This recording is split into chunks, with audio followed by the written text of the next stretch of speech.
여호수아서 이 16장, 17장의 내용이 요셉의 지파 자손들에게 분배되는 기업의 내용을 기록해 주고 있습니다.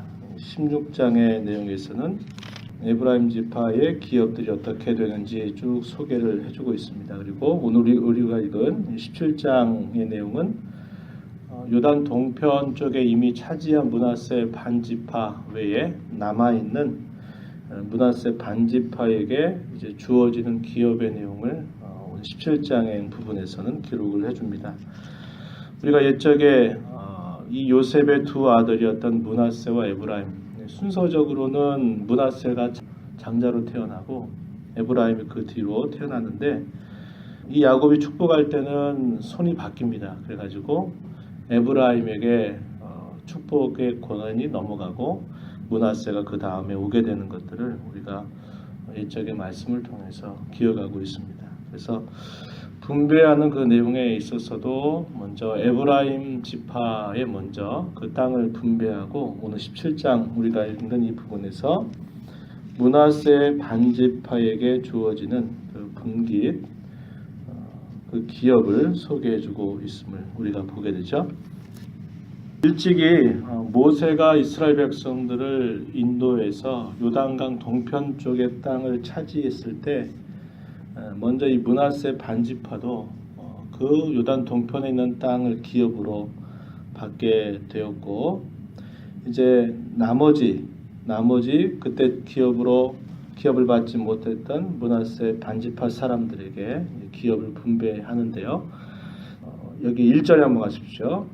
므낫세 지파를 위하여 제비 뽑은 것이 이러하니라. 므낫세는 요셉의 장자였다. 므낫세의 장자 마길은 길르앗의 아버지라. 그는 용사였기 때문에 길르앗과 바산을 받았다. 이제 요단 동편 쪽에 있는 땅을 소개하고 있습니다. 미리 받았다라고 말하는 것이죠. 5절에 가서도 보게 되면 요단 동쪽 길르앗과 바산 외에 므낫세에게 10분깃이 돌아갔다, 이렇게 말합니다. 그래서 길르앗, 바산 이 지역은 요단 동편 쪽에 있을 때 먼저 이제 기업으로 받았던 곳이고, 나머지 요단 서편 쪽에 10분깃을 이제 분깃으로 받게 되는데, 자손들에 대한 소개가 2절에 가서 보면 므낫세의 남은 자손을 위하여 그들의 가족대로 제비를 뽑았다. 그래서 아비에셀, 헬렉, 아스리엘, 세겜, 헤벨, 스미다, 이들에게 그 기업이 분배되는 것을 소개해주고 있습니다. 여기 슬로보앗이라고 하는 인물이 소개되죠. 우리가 읽은 말씀 중에서 여러 차례 소개가 되고 있는 인물입니다. 3절에 보시면 헤벨의 아들 길르앗의 손자 마길의 증손 므낫세의 현손이었던 슬로보앗, 이 사람에게 있어서는 딸만 있었는데 그 딸들의 이름이 여러 차례 소개가 되는 바와 같이 여기 말라, 노아, 호글라, 밀가, 디르사라고 하는 딸들의 이름을 소개하고 있는데, 일찍이 이들이 모세가 있을 때 와서 우리에게는 아들이 없는데 우리 딸들에게 기업을 달라, 아버지의 기업을 자신들에게 달라라고 요청했던 때가 있었습니다. 이제 그 내용이 어디에 기록이 되냐면 민수기 27장 7절 이하에 보게 되면 그 요청하는 그들의 요구가 표현되어 있음을 우리가 보게 되죠.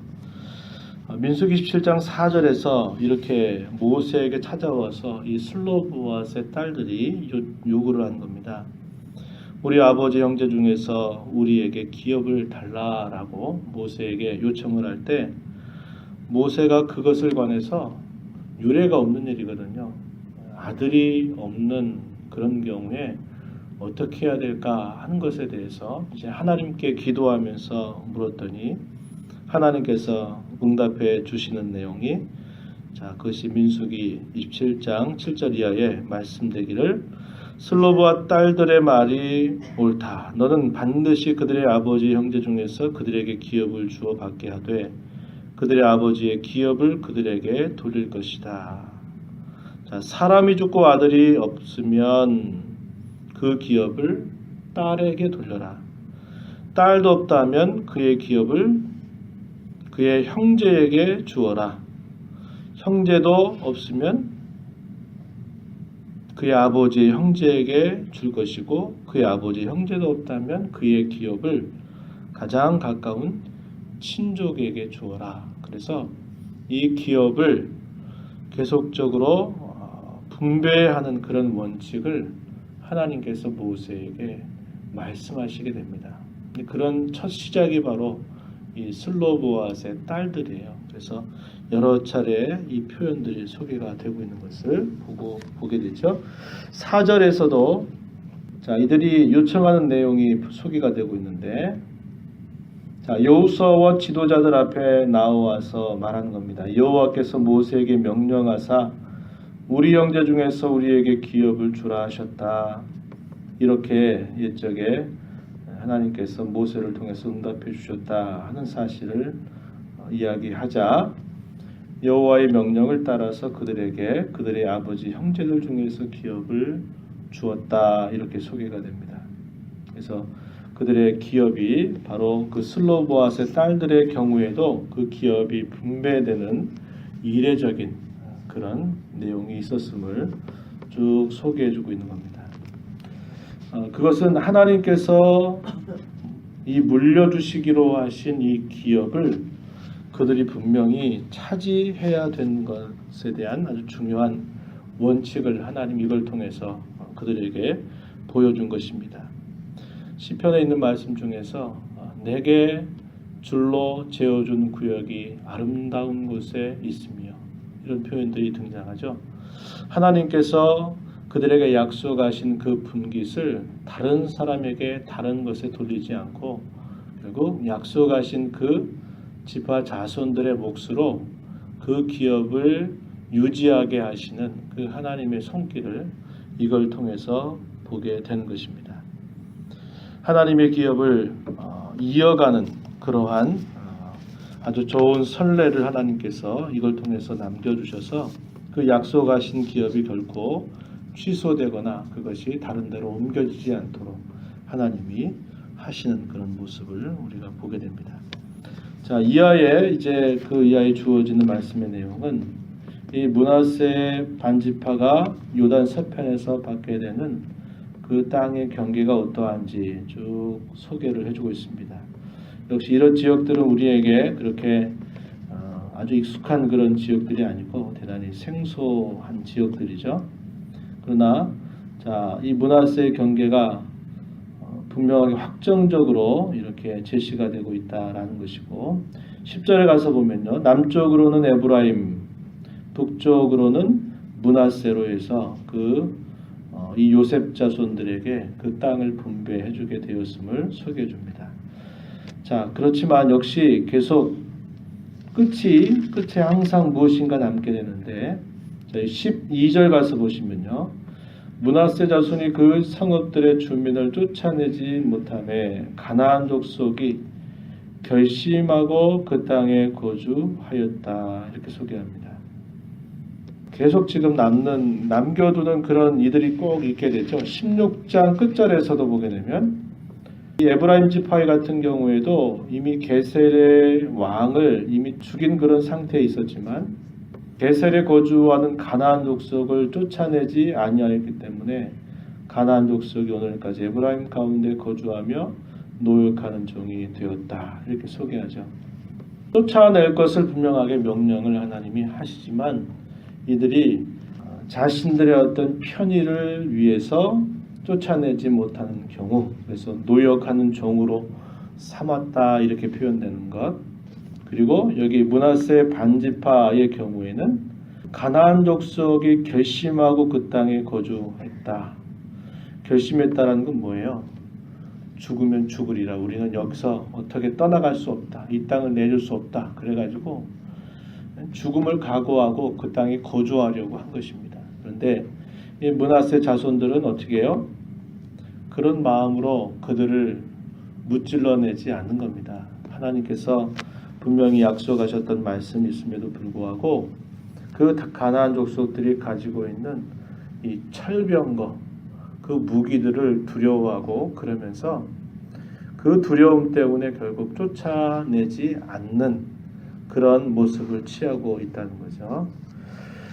결국 정복하지 않으면 정복당한다.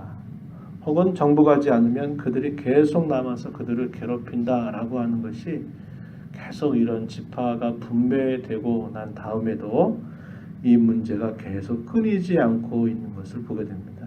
이렇게 이런 상태에서 역사가 계속 흘러가면서 이렇게 남겨둔 그 족속들에 의해서 많이 괴로움을 당하고 어려움을 당하게 되는 일들이 이렇게 후대 역사 속에서 따라오게 되는 것을 우리가 보게 되는 것이죠. 자, 이렇게 분배하였더니 요셉 지파 자손들이 그것으로 인해서 만족하지 못합니다. 왜냐하면 그들 에브라임 지파 같은 경우가 굉장히 자손들이 많이 번성하는 축복을 받았거든요. 그 많은 사람들이 있는데 우리에게는 더 많은 땅이 필요하다라고 하면서 더 땅을 분배해 줄 것을 요구하게 됩니다. 이게 14절 이하의 내용인데요. 자, 여호와께서 지금까지 내게 복을 주심으로 내가 큰 민족이 되었거늘 당신이 나의 기업을 위하여 한 제비한 분깃으로만 내게 주심이 어찌 함입니까? 이렇게 불평하는 겁니다.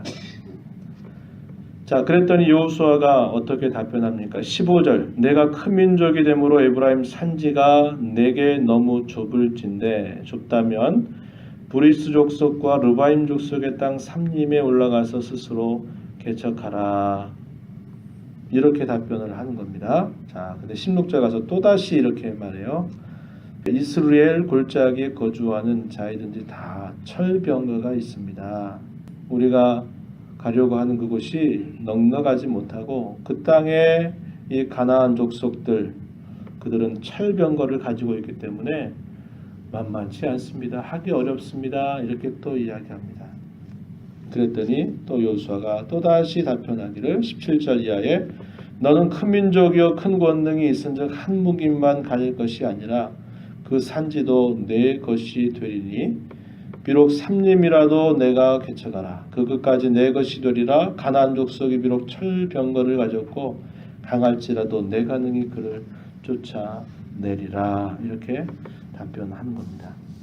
처음에 이 땅을 분배하는 원칙이 무엇이었다 그랬어요? 그 가족의 수에 비례해서 그 땅을 할당해 주었다 그랬고 그 땅을 분배하는 것이 여호수아 개인의 결정이나 아니면 그 지파의 지도자들의 어떤 몇몇 사람의 판단에 의해서 된 게 아니고 그것조차도 하나님께서 제비로 그것을 정해 주시는 부분이었다는 겁니다. 그래서 그 땅에 관하여서는 그 정도 자기들에게 부족하다 말할 것이 없고 하나님께서 그들에게 정해 주신 부분이었거든요. 그런데 그들이 살만한 땅은 부족해 보이는 겁니다. 그런데 실제로 여호수아의 답변대로 그 가나안 족속들이 거주하고 있는 그 지역들을 다 점령을 한다면 그 지파의 자손들이 많을지라도 그들이 거주하기에 충분한 정도의 땅이 됨을 지금 이야기하면서 쫓아내라고 말하는 겁니다. 쫓아내라. 하나님께서 함께 하실 것이고 하나님을 이렇게 약속하셨으니까 쫓아내라는 거예요. 그런데 이들의 불평은 거기 너무 강한 사람들이 있기 때문에 우리가 할 수가 없습니다. 이렇게 계속 요구하는 것이죠. 이러한 태도는 우리가 앞에서 봤던 태도 가운데 유다 지파에 속해 있었던 갈렙이 먼저 와서 헤브론 산지를 자신에게 달라. 그 땅에 아무리 안악 자손, 견고한 그런 자손들이 있을지라도 하나님께서 내게 약속하신 것처럼 내가 밟는 모든 땅을 나와 내 자손의 영영한 기업이 되게 하시겠다고 하는 그 말씀을 붙잡고 그 노익장을 과시하면서 그 땅을 자신에게 주면 차지하겠다라고 말했던 이 갈렙의 태도하고는 너무나 반대되는 그런 태도를 취하고 있는 겁니다. 우리가 앞에서 읽었던 14장 내용의 이 갈렙의 신앙의 고백과 자세, 그리고 15장에 가서 마침내 그 갈렙이 이 헤브론 산지를 다 차지하게 되는 그런 모습과 이 요셉의 자손이었던 에브라임과 므낫세 반지파의 태도가 너무나 상반되고 있는 것을 우리가 보게 된다 하는 겁니다.